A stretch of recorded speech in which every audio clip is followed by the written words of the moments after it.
A visitation for late Bears owner Virginia McCaskey will be held Tuesday, a funeral service for family and friends scheduled for Wednesday, a historic figure in NFL history. Read as many obituaries as you can on this very special woman. And this is your morning Buzzcast for Monday, February 10th. Good morning. I'm Abe Madcore, back from New Orleans. Boy, not a Super Bowl I thought it would be. I'm joined by our producer, Reginald Walker. Reggie, what were your takeaways from the game, and was it like you anticipated it to be? Well, Abe, there were a lot of people, I think, that thought this game would be much closer. I was certainly one of them. Once that game got out of hand that quickly, it started to become difficult to watch. It was sort of really, really unexpected. I've been very curious to hear what people thought in terms of the commercials and some of those other aspects, because the game itself became pretty much a dud pretty quickly. So from that standpoint, congratulations to the Eagles. It was sort of an anticlimactic finish to the NFL season. I know you were in New Orleans earlier in the week. What were some of your main takeaways? Sure. I mean, I think that New Orleans is always some people's favorite host city. I will say the city showed its best face. It did as much as it could. It worked really hard to be a very open, inviting host. The weather was great, but I'll just be honest with you, Reggie. The Super Bowl may have outgrown the city. We will see. I will say the city was jam-packed from really Wednesday on. Generally, in a Super Bowl city, it starts to hit Friday night. But from Wednesday on, New Orleans was packed. Security was the most pronounced I've ever seen. We're talking about National Guard. We're talking about local police. We're talking about major military presence in the city. But I will just say you can walk everywhere. Every meeting for me was about a mile away, so you put on a lot of a distance in terms of walking from place to place. Great city. I did not stay for the game. People were excited to see the renovated Superdome. The city got good reviews, but we'll see where it falls into the future of the rotation, Reggie, just because there are so many other cities that want to host a Super Bowl. You know they like Los Angeles. You know they like Las Vegas. You know they'll go to Nashville. And you know they like Miami. Then there's also Tampa, Atlanta. Next year, we'll be in Santa Clara at Levi Stadium. So when New Orleans gets back into the Super Bowl mix is a question.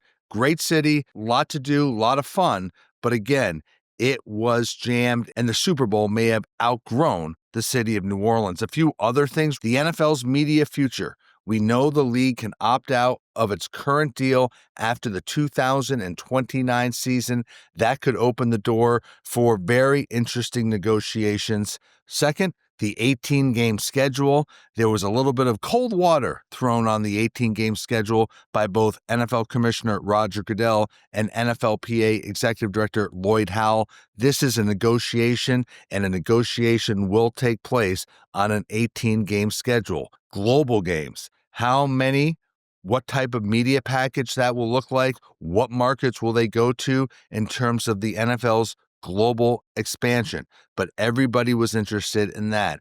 And also, Reggie, you'd be surprised, every conversation I had with sources brought up TGL, brought up Unrivaled, and brought up the change in college sports. So that's just a little bit of a insight into what's on people's mind right now when we talk about the business of sports. But all in all, we'll see what the ratings will look like. You hit on it, Reggie. That game got away from people very quickly at halftime. I wonder how many people tuned it out. I wonder how that will impact overall viewership. We'll have more on viewership numbers and the commercial inventory and the commercial rankings on tomorrow's Buzzcast. But let's move on to a few other things.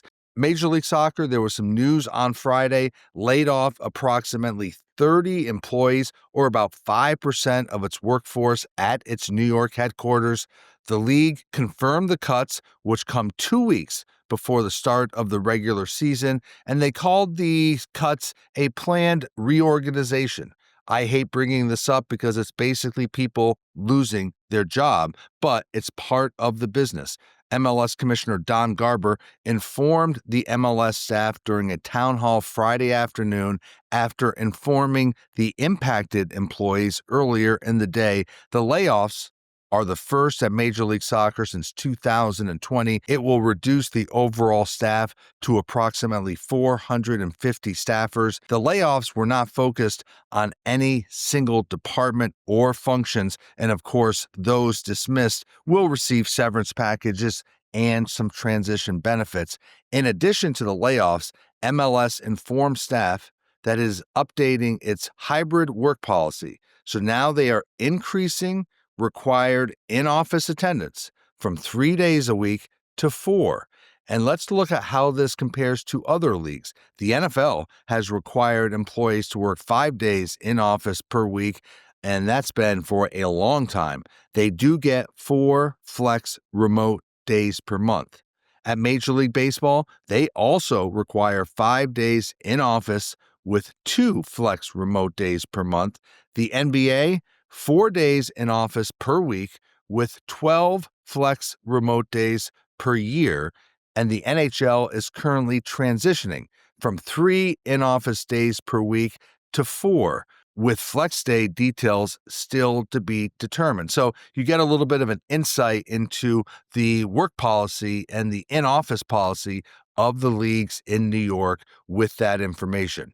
Let's move on to some college news. Details on SEC Commissioner Greg Sankey's contract emerged as the SEC's financial report for the fiscal year 2024 showed that Greg Sankey's total pay for the 23 calendar year was nearly $4.3 million, including nearly $4.2 million in base pay. This is the first time that Sankey has been above the $4 million in annual compensation since he's become SEC's commissioner. He, of course, signed a contract extension that will run through 2028. So SEC Commissioner Greg Sankey will continue to lead that conference for the foreseeable future. I talked a lot about what people were talking about in New Orleans. Well, also, I didn't mention the Dallas Mavericks and the future of the Mavericks after the surprising trade of Luka Doncic earlier this month.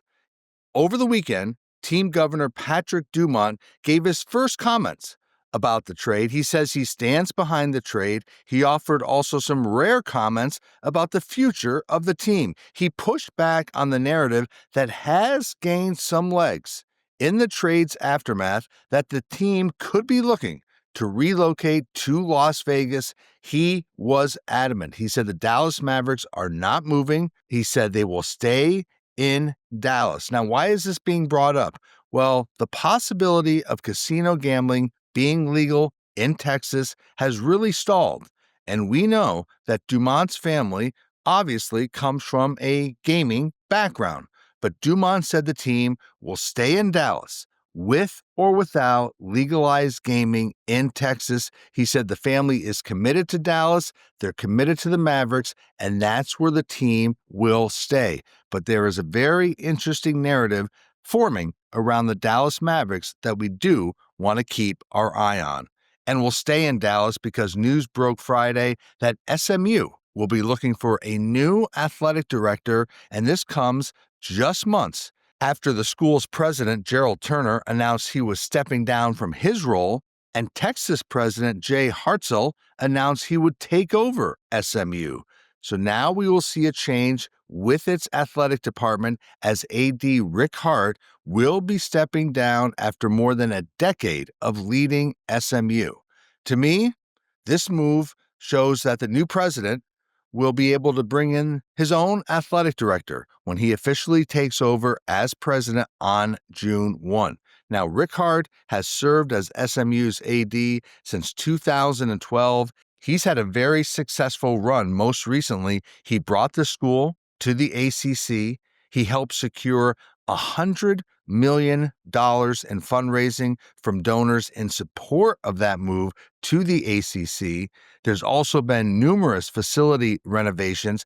I think they've invested close to $300 million in facilities since 2013. And they've been successful across sports, most notably the football team reaching the ACC championship game in its first season in the conference. And of course, they made the CFP 12-team playoff this year.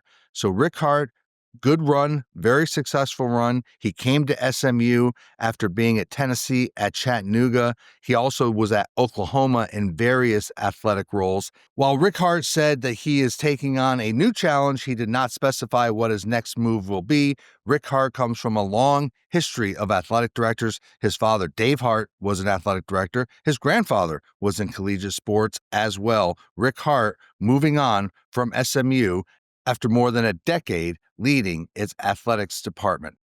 And so that is your morning Buzzcast for Monday, February 10th. I'm Abe Madcore. Thanks for listening. Hope you have a great post-Super Bowl Monday. Congratulations to the Philadelphia Eagles and all Eagles fans for a Super Bowl victory. I'm Abe Madcore. Stay healthy. Be good to each other. I'll speak to you on Tuesday.